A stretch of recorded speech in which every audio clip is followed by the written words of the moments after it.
அரசன் ஆகுறதுக்காக நடந்த துரோகம். அது ஒரு நாட்டையே அழிக்க போற அளவுக்கு ஆகும்னு யாருக்குமே தெரியல. தன்னோட அப்பாவா இருந்தாலுமே அரசன் ஆகணும்னா அதுக்காக சில முடிவுகள் எடுத்துதான் ஆகணும். இந்த கதையில உண்மையான பயம் ஜாம்பீஸ் இல்ல, விசில் தான்.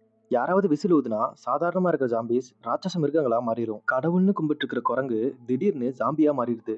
இது எல்லாத்தையும் கடந்து அவன் அரசன் ஆனானா இல்லையாங்கிறது தான் இந்த படத்தோட கதை. ஜாம்பி, ஆட்சி, துரோகம் இதெல்லாம் சேர்ந்த இந்த பயங்கரமான ஜாப்பனீஸ் மூவியோட கதையை தான் இன்னைக்கு நம்ம பேச போறோம். படத்தோட ஸ்டார்டிங்ல மக்கள் எல்லாரும் கூட்டமா ஒரு மலை மேல நின்று இருக்காங்க.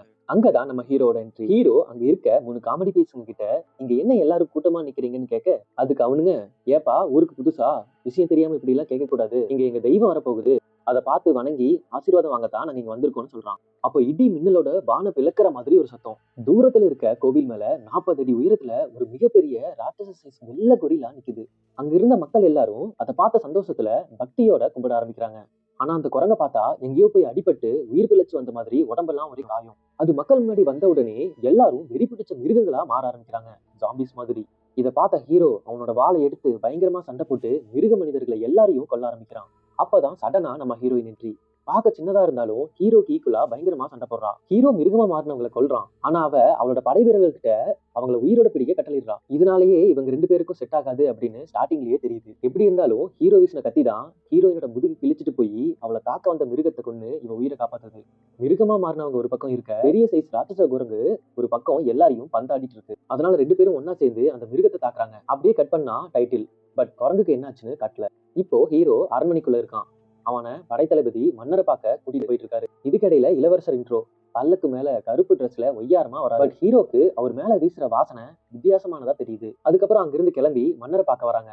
மன்னர் ஹீரோவை பார்த்துட்டு ஏதோ ஒரு மனசுல நினைக்கிறாரு. அப்ப தளபதி இடையில குறுக்கிட்டு, ராஜகுரு உடம்புக்கு முடியாம இருக்கிறதுனால நம்ம நாட்டுல நடந்துட்டு இருக்க பிரச்சனைகளை தீர்க்க அவரோட சிஷியனை அனுப்பி வச்சிருக்காரு, சும்மா சொல்லக்கூடாது, இவரும் எல்லா கலைகளையும் சிறந்தவரா தான் தெரியுறாரு அப்படின்னு அவரை பத்தி பாராட்டி சொல்லிட்டு இருக்கான். மன்னர்கிட்ட இருந்து விடை பெற்று தளபதியோட மாளிகைக்கு ஓய்வெடுக்க வராங்க. மாளிகைக்கு போனதும் காவலாளி ஒருத்தன் ஓடி வந்து படைத்தளபதி கிட்ட ஏதோ ரகசியம் சொல்றான். அதை கேட்டதும் ஹீரோவை ஓய்வெடுக்க சொல்லிட்டு அவர் அவசரமா கிளம்பி போறாரு.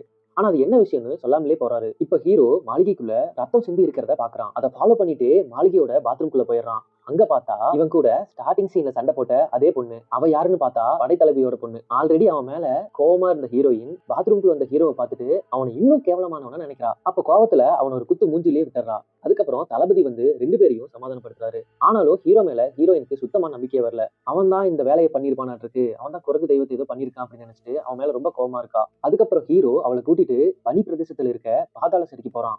அங்க படத்தோட ஸ்டார்டிங்ல வந்த கொரிலா, அதாவது மக்கள் எல்லாரும் தெய்வம்னு சொல்ற குரங்கு, அதை சங்கிலியால கட்டி வச்சிருக்காங்க. மயக்கமான நிலைமையில இருக்கு. அப்போதான் ஹீரோ ஹீரோயின் கிட்ட, தென்னாட்டுல பில்லி சுனிய வைக்கிறவங்க வாழ்ந்துட்டு இருக்காங்க, அவங்க தடை செய்யப்பட்ட மந்திரத்தாலதான் இந்த குரங்கு பாதிச்சிருக்கு, நீ என்ன நம்பலன்னா அதோட இதய துடிப்பு இருக்கான்னு பார்த்து சொல்லுன்னு கேட்கறான். ஹீரோயின் குரங்கு பக்கத்துல போய் பார்க்கும்போதுதான் அவளுக்கு தெரியுது அதுக்கு இதயம் துடிக்கவே இல்லை. இந்த சாபத்தால பாதிக்கப்பட்டவங்க திரும்ப மீளவே முடியாது, மரணம் மட்டும்தான் ஒரே வழி. அப்போ ஒரு காவலாளி ஓடி வந்து அமைச்சர் வீட்டுல மிருகங்கள் தாக்குறதா இவங்களுக்கு தகவல் கிடைக்குது. உடனே அங்கிருந்து கிளம்புறாங்க. அப்ப ஹீரோ ஏதோ ஒரு புழு குரங்கு கால் பகுதி கிட்ட ஊறிட்டு போறத பாக்குறான். ஆனா அவசரத்துல அதை சரியா கவனிக்காம அங்கிருந்து கிளம்பிடுறான். இப்ப அமைச்சர் வீட்டுல மிருகமா மாறினவங்க தாக்குதல் அதிகமா இருக்கு. கொஞ்ச நேரத்திலேயே நிறைய பேரு வைரஸால பாதிக்கப்பட்டு மிருகமா மாறுறாங்க. ஹீரோ ஹீரோயினும் கஷ்டப்பட்டு அங்க சண்டை போட்டுட்டு இருக்கும் போது சட்டன் என்ட்ரியில இளவரசர் அங்க வந்து மிருக மனிதர்களை கொல்ல ஆரம்பிக்கிறாரு. ஹீரோ ஒரு பக்கம் பயங்கரமா சண்டை போட்டு அமைச்சரோட பொண்ணை காப்பாத்துறான். அப்ப அமைச்சரோட பொண்ணுக்கு தன்னை காப்பாத்தின ஹீரோ மேல காதல் ஏற்பட்டுருது. ஆனா இளவரசர் அமைச்சர் பொண்ணை லவ் பண்ணுவான் போல. இவ ஹீரோ மேல இன்ட்ரெஸ்ட் ஆகிறத நினைச்சு ரொம்ப பொசசிவ் ஆகுறான். ஒரு கட்டத்துக்கு மேல மிருகங்கள் மாளிகையை சுத்தி வளைக்க ஆரம்பிக்குது. இவங்க எல்லாம் தப்பிக்க முடியாதுன்னு நினைக்கும் போது எல்லா மிருகங்களும் அந்த இடத்துல இருந்து ஓட ஆரம்பிக்குது. இவங்களும் அதுக்கு பின்னாடியே ஓடுறாங்க. அங்கிருந்து ஓடின மிருகங்கள் எல்லாம் ஊருக்கு எல்லையில இருக்க காட்டுக்குள்ள ஓடுதுங்க. அங்க எப்பவுமே பனிமூட்டமா தான் இருக்கும். இந்த மிருகங்கள்லாம் ஓடுனதுக்கு காரணமே சூரிய உதயம் தான். அதோட வெளிச்சம் இதுங்க உடம்புல பத்தா இதுங்க தீ பிடிச்ச மாதிரி எரிஞ்சு சாம்பலாகிரும். இந்த விஷயத்தை கண்டுபிடிச்ச 3 பேரும் அதுங்களை நைட் ஆனதும் அழிக்கலாம் அப்படின்னு பிளான் போடுறாங்க. அப்பதான் அமைச்சர் அங்க வராரு. அவரு பார்க்க நல்ல மாதிரி இருக்காரு. தன்னோட பொண்ணு கிட்ட பாசமா பேசிட்டு அவகிட்ட ஒரு வெள்ளை பைய கொடுக்குறாரு. அப்ப ஹீரோக்கு இளவரசர் மேல அடிச்ச அதே வாசனை அங்க அடிக்குது. அதுக்கப்புறம் அந்த அன்னைக்கு நைட்டு அதுங்களை அழிக்க போறாங்க. நாட்டோட எல்லையில பயங்கரமான சண்டை நடக்குது. அதுல நிறைய போர் வீரர்கள் காயமடைறாங்க. அவங்களும் மிருகமா மாறுறாங்க. இப்படியே போனா எல்லாரும் அழிஞ்சிருவோம்னு பயந்து போன ஹீரோ தன்னைத்தானே கத்தியால கிழிச்சுக்கிறான். அப்போ வர ரத்த வாசனைக்கு மிருகங்கள் எல்லாம் இவனை துரத்த ஆரம்பிக்குது. அப்படியே எல்லா ஜம்பிஸையும் விடிய வரைக்கும் இவன் பின்னாடியே ஓட வர வச்சு அதுங்களை மொத்தமா அழிக்கிறான். அடுத்த சீன்ல இளவரசர் தன்னோட அப்பா கிட்ட எல்லா மிருகங்களையும் அழிச்சாச்சு, மக்கள் எல்லாரும் என்ன கொண்டாடிட்டு இருக்காங்க, நான் அரசராகிற நேரம் வந்துருச்சுன்னு சொல்லிட்டு இருக்கான். அப்போ அரசருக்கு உணவு கொண்டு வரதுக்காக ஒருத்தன் உள்ள வரான். வந்தவன் ஏதோ நாத்தம் அடிக்குதுன்னு மன்னரோட படுக்கை அறைக்கு பக்கத்துல போய் பாக்குறான். அங்கதான் ஒரு ட்விஸ்ட். மன்னரும் மிருகமா மாறி இருக்காரு. சாப்பாடு கொடுக்க வந்தவனை கடிச்சு கொடூரமா கொன்னுறாரு. இதுக்கிடையில ஹீரோ தளபதியோட வீட்டுல அவனோட காயத்துக்கு மருந்து போட்டுட்டு இருக்கான். அப்பதான் ஹீரோயினுக்கு ஹீரோ மேல இருந்த கோவம் எல்லாம் போய் அவனை கொஞ்சம் கொஞ்சமா நேசிக்க ஆரம்பிக்கிறான். அப்போ தளபதி இன்னைக்கு மன்னரை பார்க்க போனதாகவும் அங்க அமைச்சரோட படை வீரர்கள் அவரை உள்ள விடாம தடுத்ததாகவும் சொல்றாரு. அதனால அவருக்கு ராஜா மேலையும் ராஜ்யத்தை காப்பாற்றணும் அப்படிங்கிற அக்கறையோடையும் மத்த அமைச்சர்கள் கூட பேசணும்னு சொல்லிட்டு அங்கிருந்து கிளம்புறாரு. போறதுக்கு முன்னாடி அவர் பொண்ணை தனியா கூப்பிட்டு, உனக்கும் எனக்கும் மட்டும் தெரிஞ்ச இடத்துல ஒரு ரகசிய ஆயுதம் இருக்கு, அதை பயன்படுத்தினா வானுலக வீரர்கள் வருவாங்கன்னு சொல்லிட்டு போறாரு. அடுத்த சீன்ல இளவரசரும் அமைச்சரும் ஒரே அறையில. அப்ப இளவரசர் அமைச்சர் கிட்ட, நான் ராஜானதுக்கு அப்புறம் உங்க பொண்ணை கல்யாணம் பண்ணிக்கிறேன், அதுக்கப்புறம் நீங்க தான் அரச குடும்பத்தோட சம்பந்தி அப்படின்னு அவனை குஷிப்படுத்திட்டு இருக்கான். இவனுக்கு 2 பேரும் சேர்ந்துதான் அந்த நோயை பரப்பிட்டு இருக்கானுங்க. என்ன ஒரு முக்கியமான விஷயம்னா, எல்லா அரக்கர்களையும் அழிச்சிட்டானுங்க. மறுபடியும் அந்த விஷயத்தை பரப்பி விட்டாலும் அதுங்களை வெளிச்சத்துக்கு வர முடியாதுங்கிற விஷயம் எல்லாருக்கும் தெரிஞ்சிருச்சு. இப்ப என்ன பண்ணுவான்னு யோசிக்கும் போது இளவரசர் ஒரு ஜாடியை எடுத்துக்கிட்டு மிகப்பெரிய வெள்ளை குரங்கு அரைச்சு வச்சிருந்த பாதாள சிறைக்கு போறான். அதுக்குள்ள ஒரு புழு இருக்கு. அதுக்கு தன்னோட ரத்தத்தை கொடுத்து அதை கொண்டு போய் கருலா முன்னாடி வைக்கிறான். ரத்த வாடிக்கு அந்த புழு வேகமா குரங்கு மேல இருக்கிற காயங்கள் வழியா அதோட உடம்புக்குள்ள போகுது. அவ்வளவுதான். அதுக்கப்புறம் அந்த குரங்கு முன்ன இருந்ததை விட பல மடங்கு ஆக்ரோஷமா ஆகிடுது. அந்த இடமே அதிர்ற மாதிரி கத்துது. அப்போ ஒரு விதமான சத்தத்தோட குரங்கோட உடம்புக்குள்ள இருந்து ஆயிரக்கணக்கான புழுக்கள் வெளியே வருது. இளவரசரை நெருங்காம அவரோட காவலாளிகளோட உடம்புக்குள்ள புகுந்து அவங்கள ஆக்கிரமிக்க ஆரம்பிக்குது. இது தெரியாம ஹீரோவும் போர் வீரர்களும் மிருகங்களை அழிச்ச சந்தோஷத்துல மது அருந்திட்டு இருக்காங்க. அப்போ எதிர்பாராத விதமா அமைச்சரோட பொண்ணு அங்க வரா. ஹீரோ மேல இருக்க பாசத்துல அவளோட அப்பா கொடுத்த பைய ஹீரோ கிட்ட ஃபோர்ஸ் பண்ணி பாக்கெட்ல போட்டுறா. கரெக்டா அந்த டைம்ல புழுக்கள் எல்லாம் அவங்களை அட்டாக் பண்ண ஆரம்பிக்குது. புழு உடம்புக்குள்ள போனதுனால இப்ப பல மடங்கு வளர்ச்சி அடைஞ்ச அழைக்கவே முடியாத மிருக மனிதர்கள் அவங்களை தாக்க ஆரம்பிக்கிறாங்க. ஹீரோவும் ஹீரோயினும் அதுங்களை அழிக்க முடியாம போராடிட்டு இருக்காங்க. அப்போ அமைச்சரோட பொண்ணு இளவரசரோட காவலாளிகள் மிருகங்களா மாறினதை பார்த்து ஹீரோ கிட்ட, இளவரசருக்கு என்னாச்சுன்னு தெரியல அப்படின்னு கவலையோட சொல்லிட்டு இருக்கா. ஆனா இளவரசர் தான் இந்த பிரச்சனைக்கெல்லாம் மூல காரணம்னு பிள்ளைக்கு தெரியல பாவம். ஹீரோவும் இவ சொன்னதை கேட்டு உணர்ச்சி வசப்பட்டு அந்த இடத்துல இருந்து ஹீரோயினோட தப்பிக்க முயற்சி பண்றான். அப்பதான் யாருமே எதிர்பார்க்காத மாதிரி இளவரசர் மிருகமா மாறின ஒருத்தனை சங்கிலியால கட்டி இழுத்துட்டு வரான். அப்ப அமைச்சரோட பொண்ணு, இளவரசர் வந்துட்டாரு, நம்மளை காப்பாத்துவாருன்னு சந்தோஷத்துல அவனை நோக்கி ஓடுறான். அப்பாடா அவ்வளவுதான், இப்ப வந்து இவங்களை காப்பாத்தி நல்ல பேர் எடுத்து ராஜா ஆகிருவான்னு நினைச்சா இவன் கட்டி இழுத்துட்டு வர்றது ஹீரோயினோட அப்பா, அதாவது பட தளபதிய. ஹீரோயின் அந்த ஜாம்பி போட்டிருந்த ரிங்க வச்சு அவங்க அப்பா தான் அப்படிங்கிறத கண்டுபிடிக்கிறான். அந்த சீன் ரொம்ப எமோஷனல் ஆகிறது. அந்த டைம்ல ஹீரோ ஹீரோயினை காப்பாத்த படைத்தளபதியை கொல்ல வேண்டியதா. இளவரசரும் அவனோட காதலியும் மட்டும் குதிரையில ஏத்திக்கிட்டு அவன் வச்சிருந்த விசில ஊதுறான். அவ்வளவு நேரம் சும்மா இருந்த மிருகங்கள் மறுபடியும் முன்ன இருந்ததை விட கொடூரமா தாக்க ஆரம்பிக்குது. ஹீரோயின் வேற அதிர்ச்சியில இருக்கா. இவன் ஒருத்தனால அத்தனை பேரை சமாளிக்க முடியாது. என்ன பண்ண போறான் அப்படின்னு பார்த்தா அமைச்சரோட பொண்ணு கொடுத்த பை இவனுக்கு ஞாபகம் வருது. அந்த பைக்குள்ள ஒரு மூலிகை இருக்கு. அதோட வாசம் மிருகங்கள் பக்கத்துல வராம தடுக்குது.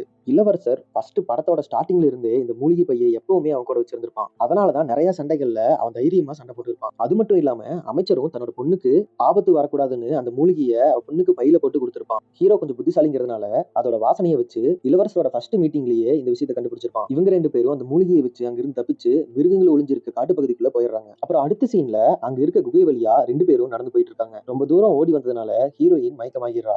அதனால ஹீரோ அவளை தோல் மேல தூக்கிட்டு குகையோட எண்டிங்க்கு வரான். அங்க பெரிய பாறையால செஞ்ச ஒரு கதவு இருக்கு. அதை 2 பேரும் சேர்ந்து திறக்க ட்ரை பண்ணிட்டு இருக்காங்க.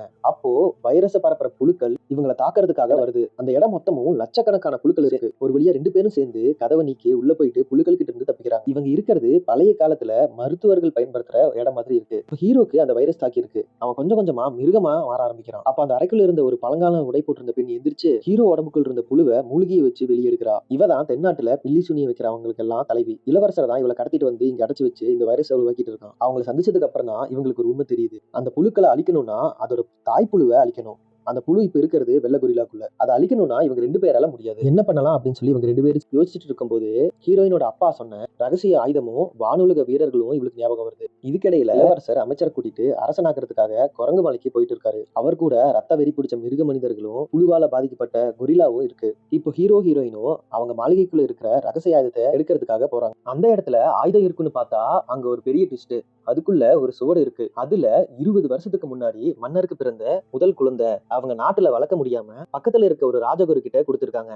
அவன் தான் நம்ம ஹீரோ. இந்த நாட்டுக்கு உண்மையான அரசாங்கம் ஆக வேண்டியதே நம்ம ஹீரோ தான். அங்க இந்த நாட்டோட அரச முத்திரையும் இருக்கு. அந்த முத்திரையை பயன்படுத்தி படை வீரர்களை திரட்டி குரங்கு மலைக்கு போறான். அங்க பயங்கரமான வாள் சண்டை நடக்குது. அந்த சண்டையில ஹீரோ இளவரசரை குத்த போகும்போது அமைச்சரோட பொண்ணு குறுக்க வந்து அவளோட உயிரை கொடுத்து இளவரசரை காப்பாத்துறான். அமைச்சரும் பொண்ணை காப்பாற்ற முடியாம மிருக மனிதர்கள் கிட்ட கடிப்பட்டு சாகுறான். இளவரசர் தன்னோட உயிரை காப்பாத்தின தன் காதலிக்காக திருந்துவான், இல்ல அட்லீஸ்ட் அவ கூட சேர்ந்து சாவான்னு பார்த்தா குரங்குக்குள்ள இருந்த தாய்ப்புழுவை இவன் உடம்புக்குள்ள எடுத்து செலுத்திக்கிறான். அதுக்கப்புறம் இவன் கொடூரமா அரக்கனா மாறிடுறான். ஆனா இந்த தடவை ஹீரோ ஹீரோயின் 2 பேரும் சண்டை போட்டு அவன் அழிக்கிறாங்க. பட் வெள்ளை குரங்கு காட்டுக்குள்ள தப்பிச்சு போகுது. ஆனா அது இன்னும் வைரஸால தான் பாதிக்கப்பட்டிருக்கு. அது மட்டும் இல்லாம இவங்க அழிச்சது புழுக்களால மாறின ரத்த வெறி பிடிச்ச மிருக மனிதர்கள் தான். இன்னும் ஃபர்ஸ்ட் படத்தோட ஸ்டார்டிங்ல வந்த வைரஸால பரவன மனிதர்கள் இருக்காங்க. இளவரசர் இறந்தாலும் அவன் முதல் முறையா பரப்பின வைரஸ் அழிக்கிற மருந்து அதை உருவாக்குனவங்களுக்கு கூட கண்டுபிடிக்க முடியல. அதுக்காக தான் அதை தென்னாட்டுல தடை செஞ்சிருக்காங்க. இனிமேதான் ஹீரோ ஹீரோயினுக்கும் சூரிய அஸ்தமனத்துக்கு அப்புறம் உண்மையான ஆபத்து வரப்போகுது.